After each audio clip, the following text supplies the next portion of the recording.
Então, sem mais delongas, vamos abrir nossas Bíblias. Abra sua Bíblia em Mateus, capítulo de número 4.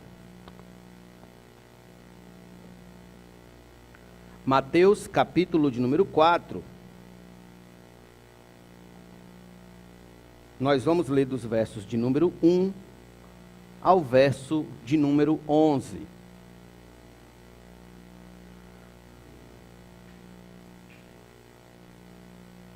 Nós iríamos trazer uma mensagem sobre todo esse texto hoje à noite, mas ao meditar sobre a palavra, irmãos, eu vi que nós tínhamos muito mais coisas a aprender dela. Logo, hoje nós teremos uma parte e na outra semana a segunda parte. Amém? Peço que os irmãos orem também, que minha garganta não está muito boa. A seguir foi Jesus levado pelo Espírito ao deserto, para ser tentado pelo diabo. E depois de jejuar 40 dias e 40 noites, teve fome. Então, o tentador, aproximando-se, lhe disse: Se és filho de Deus, manda que estas pedras se transformem em pães. Jesus, porém, respondeu: Está escrito, não só de pão viverá o homem, mas de toda a palavra que procede da boca de Deus. Então o diabo o levou a uma cidade, a cidade santa, colocou-o sobre o pináculo do templo e lhe disse: Se és filho de Deus, atira-te abaixo, porque está escrito, aos seus anjos ordenará a teu respeito que te guardem, e eles te susterão nas suas mãos, para não tropeçares em alguma pedra. Respondeu-lhe Jesus: Também está escrito, não tentarás o Senhor teu Deus. Levou-o ainda o diabo a um monte muito alto, mostrou-lhe todos os reinos do mundo e a glória deles. E lhe disse: Tudo isto te darei, se prostrado me adorares. Então Jesus lhe ordenou: Retira-te, Satanás, porque está escrito, ao Senhor teu Deus adorarás, e só a Ele darás culto. Com isto, o deixou o diabo, e eis que vieram anjos e o serviram. Vamos orar. Querido e eterno Pai, graças te dou por tuas misericórdias e bondade, porque nos preservaste durante essa semana, Senhor, para nos encontrarmos na tua casa, diante da tua face, Senhor, para assim ouvir a tua santa e gloriosa palavra. Rogo para que assim o teu nome seja engrandecido por meio das nossas vidas, e que a tua palavra bata profundamente em nossos corações, nos ensinando, nos corrigindo e nos animando a andar contigo, Senhor, diuturnamente. Em nome de Jesus, nós te agradecemos e todos nós digamos amém.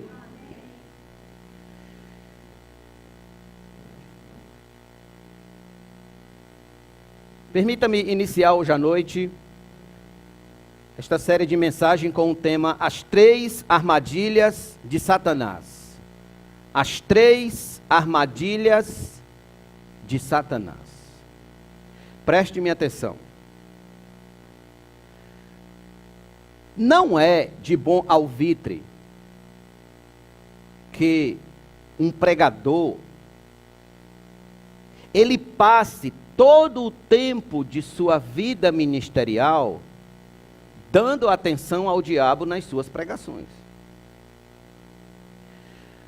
Porque temos que ter em vista que o diabo, ele não passa de um agente, um mero agente, no plano macro de Deus, para com a igreja e para com a humanidade.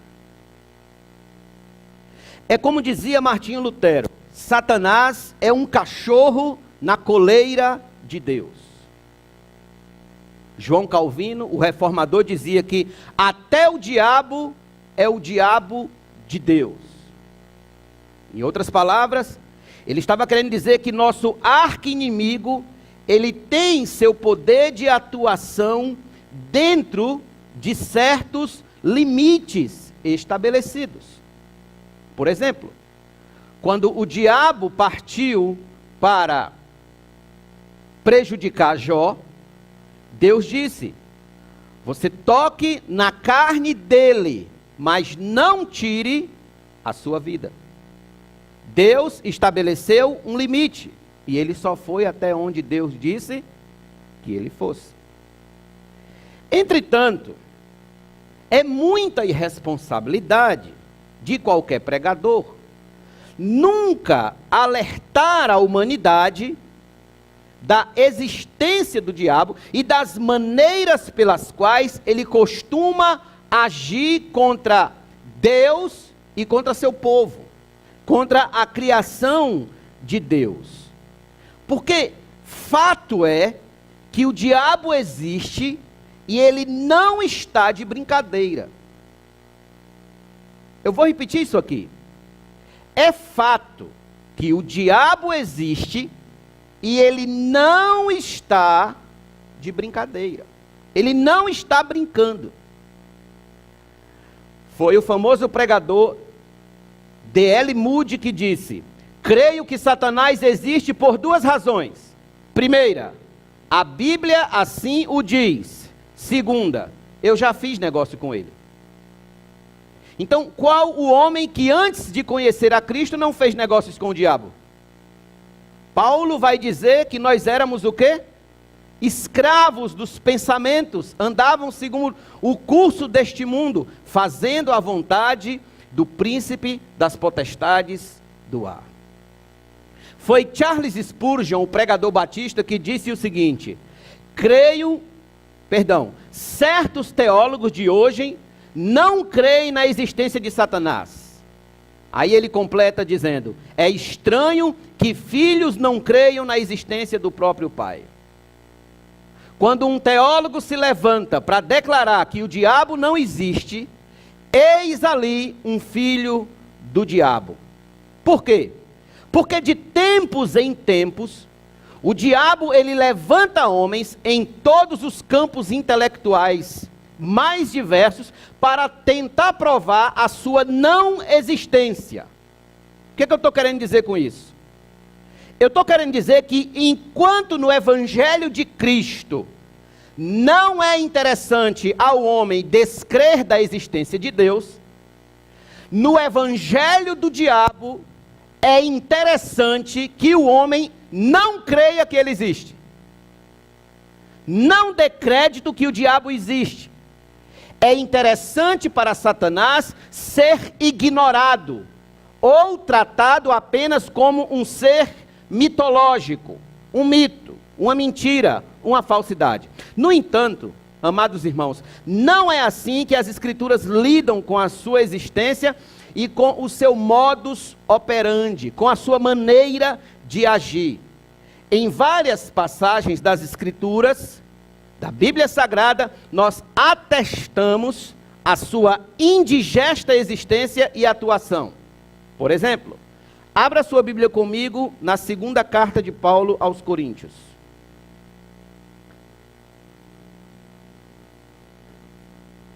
Segunda carta de Paulo aos Coríntios. Capítulo de número 2.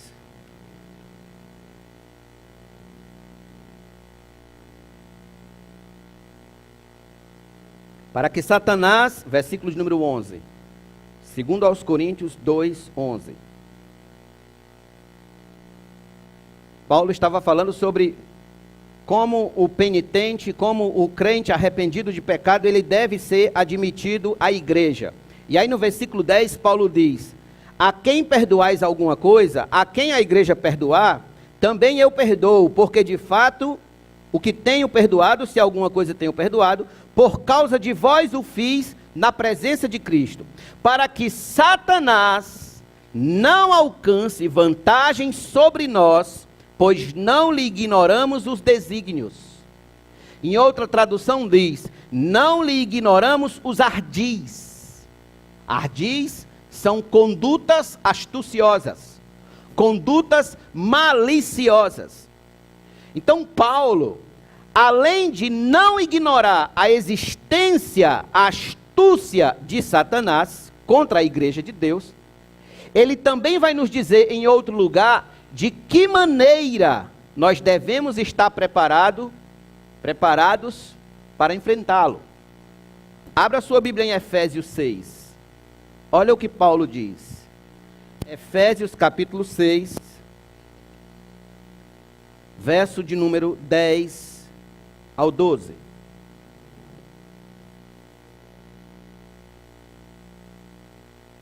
Efésios 6, do 10 ao 12. Quanto ao mais, sede fortalecidos no Senhor e na força do seu poder.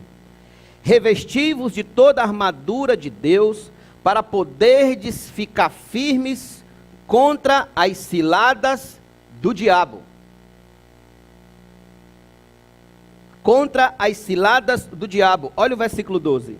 Porque a nossa luta não é contra o sangue e a carne, e sim contra os principados e potestades, contra os dominadores deste mundo tenebroso, contra as forças espirituais do mal nas regiões celestes. Ficar firmes contra as ciladas do diabo. Foi por isso que nós lemos Mateus capítulo 4 hoje à noite. É isso que nós devemos aprender com o exemplo de nosso Senhor ante as tentações registradas no texto que lemos. Muito bem. Tendo sido Jesus batizado por João Batista, lá no Rio Jordão, o Espírito Santo o impeliu para o deserto com o propósito de ser tentado pelo diabo. O versículo 1 do capítulo 4 atesta isso. Ao fim de 40 dias e 40 noites, Jesus, estando faminto, não comeu coisa alguma, estava em jejum. O diabo se aproxima dele e faz 3 propostas avassaladoras. 3 propostas difíceis de resistir. É interessante registrar aqui para os irmãos que Marcos e Lucas também registram essa passagem. Inclusive, Lucas vai dizer que Jesus estava sendo tentado os 40 dias. Os 40 dias que ele estava no deserto, os 40 dias ele estava sendo tentado. E qual era o grande plano do diabo? O grande plano do diabo era o seguinte: assim como ele tentou ao primeiro Adão, lá no Éden, e este caiu, e ao cair estragou com a vida de toda a humanidade, assim também ele estava tentando o segundo Adão. Porque se o segundo Adão, que é Cristo, caísse, ele estaria estragando o quê? O plano da redenção de Deus para o seu povo. Então ele não estava de brincadeira. Ele tinha o alvo de quê? De que eu e você jamais fôssemos alcançados pelo plano da redenção de Deus, se Cristo tão somente tivesse sucumbido às propostas dele. O inimigo de nossas almas levantou 3 armadilhas para pegar a Cristo e destruir com o plano do Senhor. E eu quero chamar a sua atenção aqui para isso. Essas armadilhas, elas não foram registradas por acaso. Por certo que tiveram outras, já que Lucas diz que foram 40 dias sendo tentado. Tiveram outras. Mas nós temos 3 que ficaram registradas. E elas ficaram registradas para aprendizado nosso. Para que nós aprendamos de como o diabo pode agir para nos derrubar e nos destruir terrivelmente, profundamente. E surge a pergunta: quais são essas armadilhas? Muito bem, hoje à noite falarei sobre a primeira. Em primeiro lugar, lançar dúvidas sobre a nossa filiação espiritual. lançar dúvida sobre a nossa filiação espiritual. Por exemplo, volte para Mateus capítulo número 4, verso de número 3. Então o tentador, aproximando-se, lhe disse: se és filho de Deus, manda que estas pedras se transformem em pães. Veja o versículo 6, que ele também vai dizer de novo. Se és filho de Deus, atira-te abaixo. Eu quero focar hoje à noite, em especial, no versículo 3 e 4. Se és filho de Deus, transforma estas pedras em pães.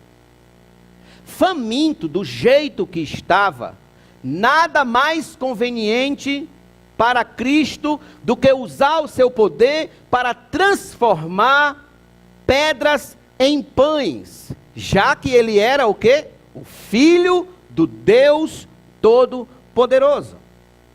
Era como se o diabo estivesse dizendo: se você é filho do Deus Todo-Poderoso, como diz ser, então mate a sua fome. O que são estas pedras para você transformar em uns pãezinhos? Se você é filho do Deus Todo-Poderoso, então você também é todo-poderoso. E ele segue: se você pode fazer uma pedra ser transformada em pão, então você é filho legítimo de Deus. Mas se você não consegue transformar pedras em pães, mesmo estando com fome, então sua filiação não é verdadeira, não é genuína. Era isso que o diabo estava tentando colocar no coração de Cristo, que a sua legitimação como filho dependia do seu bem-estar físico, operado pelo poder de quem se arroga ser filho de Deus. Então veja, se por meio desse poder você não pode atender a seus apetites, às suas vontades meramente humanas, a sua filiação divina não é verdadeira. E nós temos atualmente pregadores pregando isso, vocês sabiam? A maldita teologia da prosperidade prega isso. Se você é filho de Deus, então você não pode sofrer. Se você é filho de Deus, então você não pode estar desempregado. Seus negócios não podem estar mal. Sua saúde não pode estar abalada. Você não pode adoecer. E é o que a gente mais escuta nas TVs e rádios. Essa é a mesma mensagem que Satanás está trazendo aqui nesse texto. É um modo que o diabo usa para lançar dúvida sobre a sua legitimidade da filiação de Deus como cristão. Meus irmãos, em várias passagens as Escrituras mostram os cristãos nascidos de novo como filhos de Deus. Filhos de Deus. Por exemplo, abra em João capítulo 1. João 1. Versículos número 12. João 1, 12. Mas a todos quantos o receberam, deu-lhes o poder de serem feitos filhos de Deus, a saber, aos que creem no seu nome. Olha o poder que esses receberam. Poder aqui no sentido de direito, direito filial, né? De serem feitos filhos de Deus, adoção. Dê um salto aí para Romanos capítulo 8, carta de Paulo aos irmãos em Roma, no capítulo número 8, Paulo disse o seguinte para aqueles irmãos, Romanos 8, verso 16, diz assim: o próprio Espírito testifica com o nosso Espírito que somos filhos de Deus. Somos. O Espírito Santo testifica com o nosso espírito de que nós somos filhos de Deus. Já viram aquela mensagem? Já conversou com alguém que a pessoa costuma dizer assim: quer dizer que tu é filho de Deus. Quer dizer que tu se acha o filho de Deus. Eu também não sou, né? Só tu que é. Ainda diz assim: um comedor de feijão desse se acha o filho de Deus, né? Se acha o santo. Não é isso? Mas olha o que Paulo está dizendo: o próprio Espírito, o Espírito com E maiúsculo, o Espírito Santo, testifica com o nosso Espírito que somos filhos de Deus. Dê um salto para Gálatas.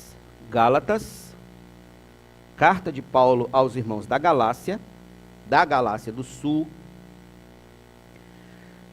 Gálatas capítulo 4, do verso de número 3 ao verso de número 7. Olha o que diz as Escrituras.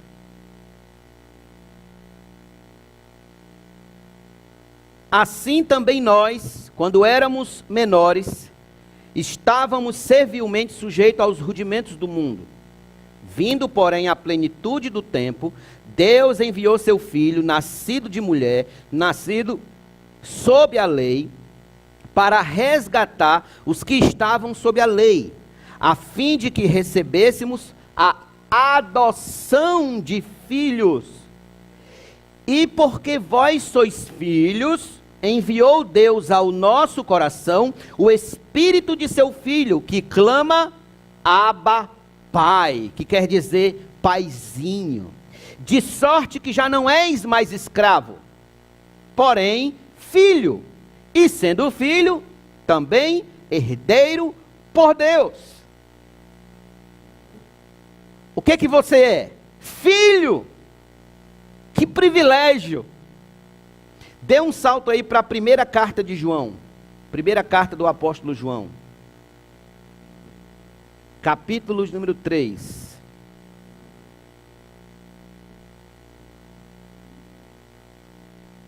Primeira carta de João 3, verso de número 1. Vede que grande amor nos tem concedido o Pai, a ponto de sermos chamados filhos de Deus. E de fato somos filhos de Deus. Por essa razão o mundo não nos conhece, porquanto não o conheceu a Ele mesmo. Não conhece a Deus, também não nos conhece. Mas o fato é que eu e você, nós, a igreja, os cristãos, nascidos de novo, nova criatura, lavados e remidos pelo sangue do Cordeiro de Deus, são filhos de Deus. Você consegue enxergar o privilégio disso?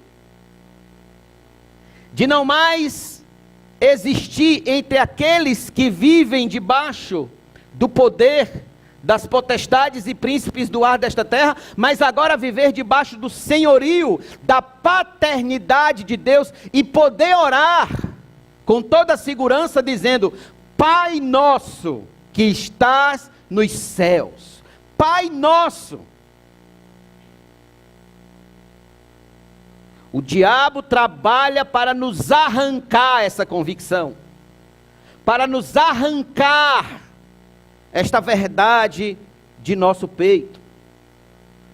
Assim como ele tentou Cristo a duvidar da sua filiação, ele também vai tentar você. Ele também vai tentar a sua alma. Ele também vai tentar destruir toda e qualquer convicção que você tenha de que você é filho de Deus, de que Deus lhe ama e de que Deus é seu Pai. Quantas vezes não veio sobre a sua cabeça a seguinte pergunta: se tu és filho de Deus, por que tens tantos problemas na tua família? Se tu és filho de Deus, por que está desempregado? Por que as coisas vão mal nos negócios? Se tu és filho de Deus, por que tantas lágrimas? Tu só choras e choras. Se tu és filho de Deus, por que tantas enfermidades? Se tu és filho de Deus, por que tanta perseguição no emprego? Se és filho de Deus, por que tanto sofrimento? Por que essa depressão, esse desânimo, esta crise? Se és filho de Deus, por que tudo isso te acontece? Pergunto aos irmãos, sobre a cabeça de quem nunca veio esse tipo de pergunta? Vocês acham que vieram do nada? Vocês acham que essas perguntas vieram assim do nada? Do vento? Não. Dardos inflamados do maligno. Paulo diz que a gente tem que proteger a nossa cabeça com o capacete da salvação. Contra o quê? Contra os dardos inflamados do maligno. Pensamentos que lhe levam a descrer de Deus e de sua bondade. O trabalho do diabo sempre será focado aonde? Nas nossas necessidades materiais. Se tem um lugar onde o diabo sabe nos pegar para lançar dúvida em nosso coração, é nas nossas necessidades materiais. Nos fazendo pensar que, se Deus não nos atende em nossas necessidades mais básicas, como Ele pode ser um pai amoroso, bondoso? Que pai é esse que deixa seu filho sofrer? Que deixa suas filhas sofrerem? Aí eu pergunto aos irmãos, nós, humanos, que imagem nós temos de um determinado pai que abandona seus filhos ao relento? Não assiste, não supre de nada, de carinho, de amor, de nada. Por certo que nós temos esse pai em uma baixa conta.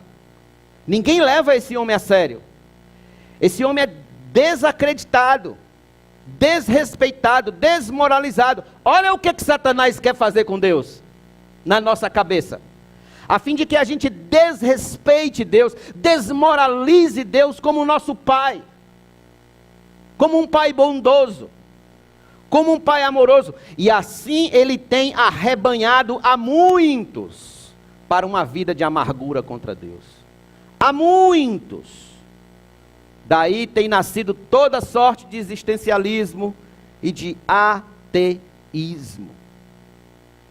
Argumenta-se não apenas contra a bondade do Senhor, mas contra a existência do Senhor.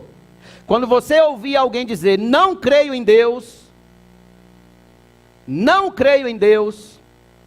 ela começou descrendo da bondade do Senhor. Tipo, se Deus é bom, por que crianças têm câncer? Já viram esse tipo de pergunta?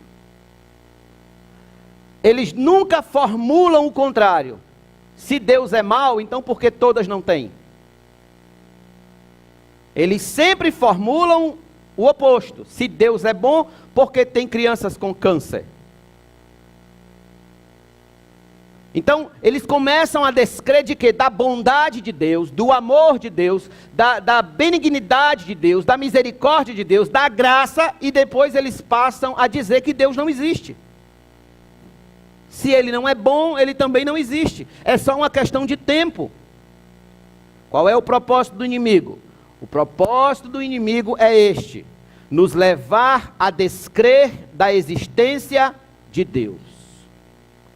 O propósito do diabo é fazer com que você chegue ao ponto tão terrível de que você não acredite mais em Deus, de que Deus não existe. Se você chegar a esse ponto, pode ter certeza, ele obteve vitória sobre seu coração. Nós devemos ter cuidado, porque em nenhum lugar da verdadeira, da genuína pregação do Evangelho, foi nos dito que nós estaríamos isentos de passar por provações, de passar por lutas, de sofrer necessidades materiais, de sofrer perseguição no emprego, de experimentar doenças, de sofrer as agruras da vida. Não! O Evangelho, em lugar nenhum dele, ele prometeu isso às pessoas. Ele prometeu isso a ninguém. Pelo contrário, o que foi que Jesus disse? No mundo tereis aflições. João 16, essa foi a mensagem. E as palavras de Cristo, no mundo tereis aflições, elas já fazem parte dessa defesa que nós precisamos levantar e encampar para combater essa armadilha do diabo. Por quê? Porque o diabo propôs justamente isso ao Senhor. Se és filho de Deus, transforma estas pedras em pães. Ele estava querendo a todo custo que Jesus provasse se era legítimo ou não a sua filiação a Deus. Ele estava tentando engendrar, colocar dúvida no coração de Cristo. Qual foi a resposta de nosso Senhor? Vamos voltar para Mateus 4. Versículo de número 4.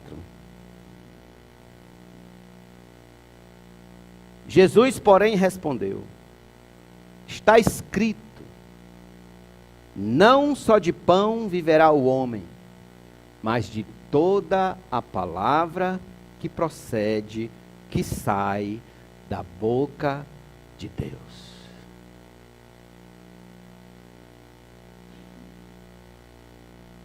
De toda a palavra que procede da boca de Deus. Cristo aqui está fazendo alusão a Deuteronômio 8, versículo 3, quando Moisés está instruindo ao povo no deserto. A grande mensagem nas palavras de Cristo aqui é que, o que Jesus está querendo dizer aqui? É que não adianta ter comida se eu não tiver a palavra de Deus, que é o alimento principal.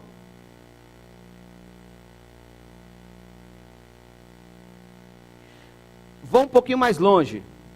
Não adianta ter saúde se eu não tiver a palavra de Deus, que é a saúde principal.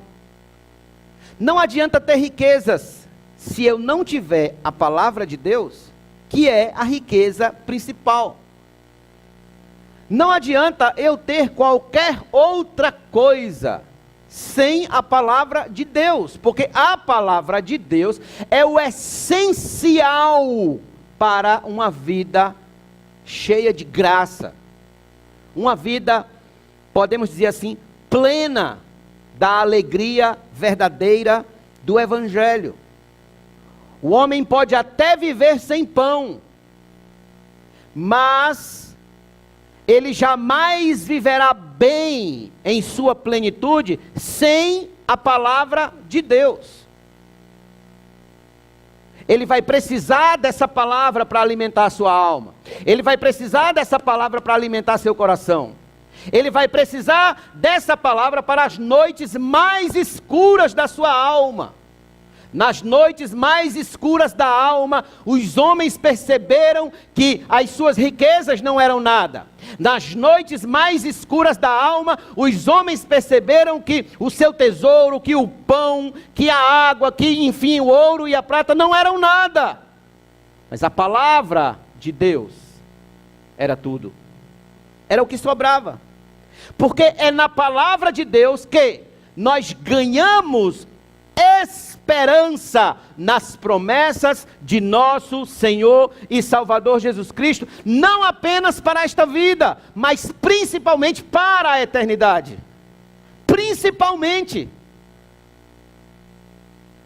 Porque nós não vamos viver eternamente nesta terra, nessa condição de estado de pecado. Não! O nosso principal objetivo é a vida eterna. O nosso coração precisa estar focado na vida eterna. Tudo aqui se corrompe, tudo aqui passa. Abra sua Bíblia em 2 aos Coríntios. Olha por que nosso coração tem que estar atracado à palavra de Deus. Olha o que Paulo fala, 2 aos Coríntios, capítulo 4.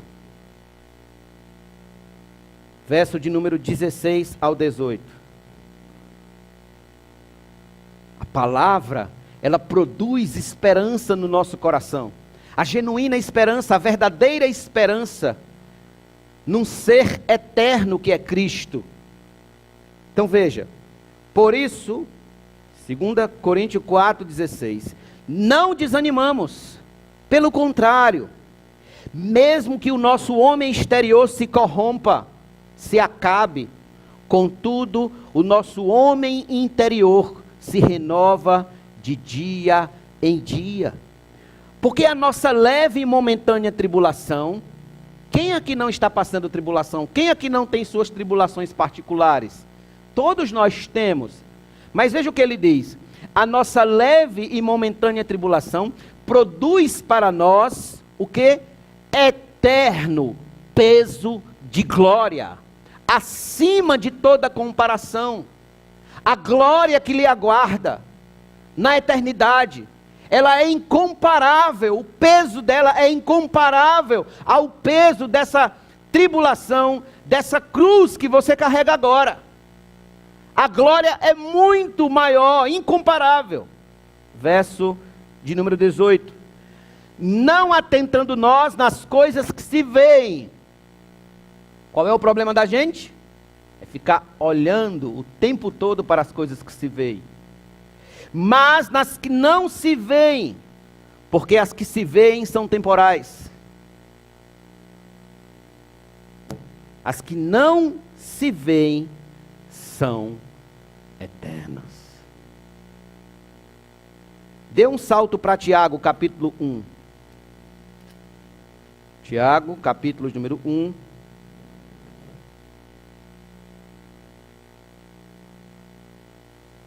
Versículo de número 12. Bem-aventurado o homem, o varão, que suporta com perseverança a provação, porque depois de ter sido aprovado, receberá a coroa da vida, a qual o Senhor prometeu aos que o amam. Se você ama a Deus, se você ama a Cristo, se você ama o Senhor como seu Pai, você não vai desistir, você não vai largar a cruz, você vai perseverar até o fim. E lá no fim, essa cruz pesada, essa provação pesada, será trocada por uma coroa. Muito bem. Mateus capítulo número 6. Mais um texto.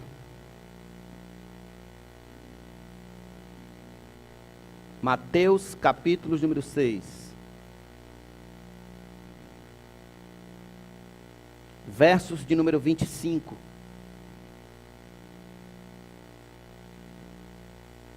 Onde mais uma vez Cristo vai declarar o cuidado de Deus como nosso Pai para conosco.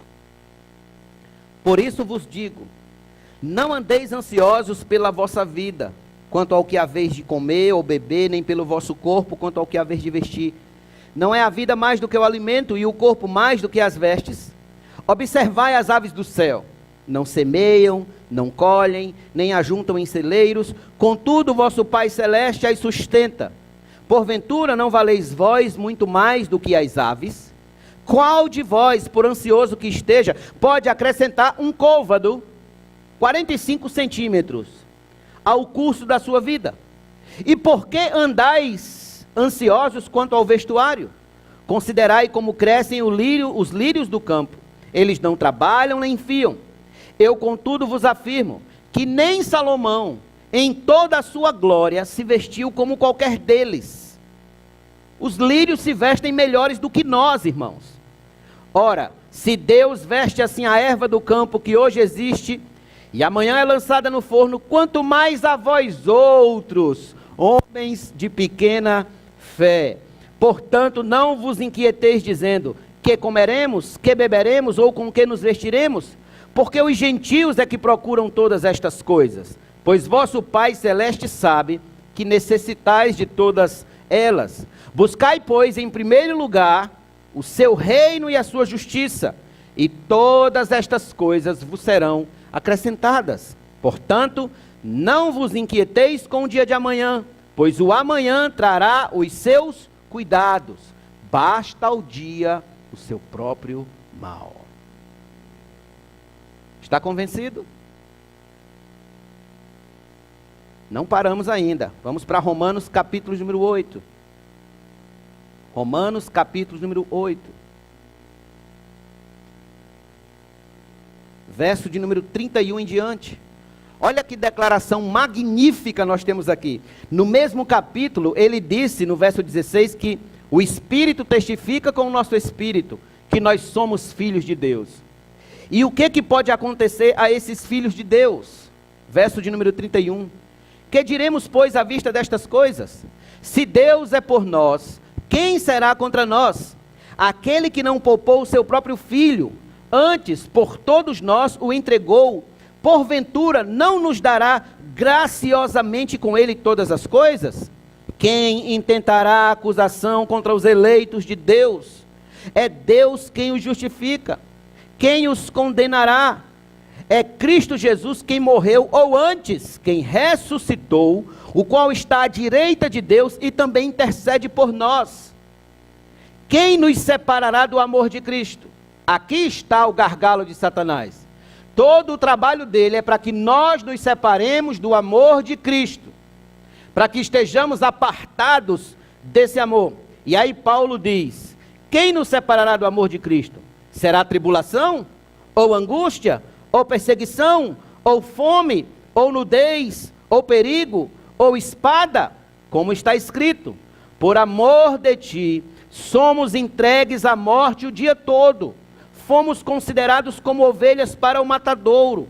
Em todas estas coisas, porém, somos mais que vencedores por meio daquele que nos amou. Porque eu estou bem certo. E alguém pergunta: Paulo, do que você está bem certo? E ele diz: porque eu estou bem certo.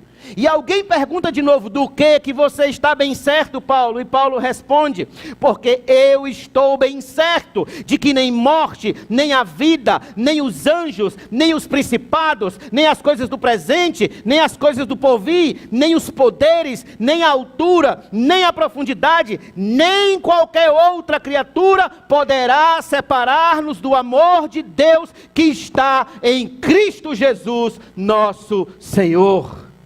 Quem poderá nos separar? Quem poderá nos abalar? Olha onde nós estamos atracados. Olha onde o seu barquinho está atracado. Olha o tamanho desse porto. É Cristo Jesus o nosso porto seguro. É Cristo. Aleluia. É Cristo Jesus. O cristão é alguém que se guia não por suas necessidades físicas, mas por suas necessidades espirituais, alimentando-se da palavra de Deus. Daí, meus amados irmãos, a importância do cristão estar sempre em contato com as Escrituras, se alimentando dela. Leitura bíblica, estudos bíblicos, pregações bíblicas, sabe, reuniões bíblicas. O diabo, olha, se tem uma coisa que o diabo ama, é um culto onde a palavra não é o centro. Eu fui pregar recentemente numa igreja, e foi louvor, foi saudação, louvor, saudação, vídeo, outro vídeo, louvor, saudação, vídeo, louvor. No final, deixaram 15 minutos para a pregação. E ainda tem alguém que chega e diz: se o culto acabasse agora, eu já estaria satisfeito. Tudo que o diabo gosta. O diabo ama remover a palavra do culto. Ele odeia a Igreja Batista Memorial em João Pessoa, porque ele sabe que aqui o centro do culto é a palavra. Os irmãos vêm para o culto com a expectativa de ouvir a palavra, de comer do pão do céu, de comer da palavra. Por isso que ele odeia tanto essa igreja. Por isso que ele odeia tanto a gente, irmãos. Porque ele sabe que aqui não há espaço para danças, teatros, jograis, musicais, louvorzão, balacobaco. Não! Aqui só temos o espaço da palavra. A palavra é o centro, porque nós estamos juntos com Cristo, que nem só de pão viverá o homem, mas de toda palavra que sai, que procede da boca de Deus. E está aqui essa palavra, essa doce e maravilhosa palavra. Doce e maravilhosa palavra. Qual é o tempo, pregador? O tempo é de nos alimentarmos da palavra, pois chegarão tempos, como já chegou certa feita para Israel, chegarão tempos em que não haverá mais fome de pão nem sede de água, mas fome, sabe de quê? Abra sua Bíblia em Amós, capítulo número 8. Amós, capítulo número 8.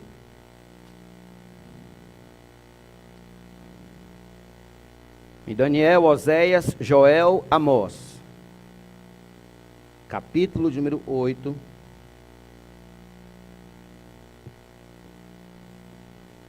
Versículo número 11.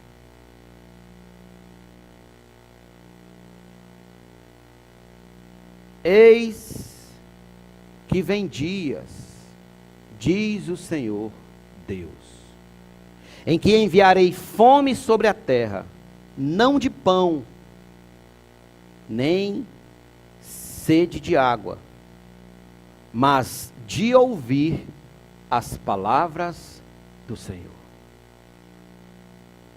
Amós 8:11.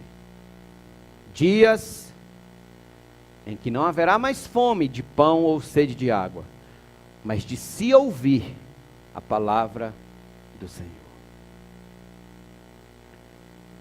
Alimente-se da palavra de Deus. É nela que sua alma será fortificada para ir até o fim.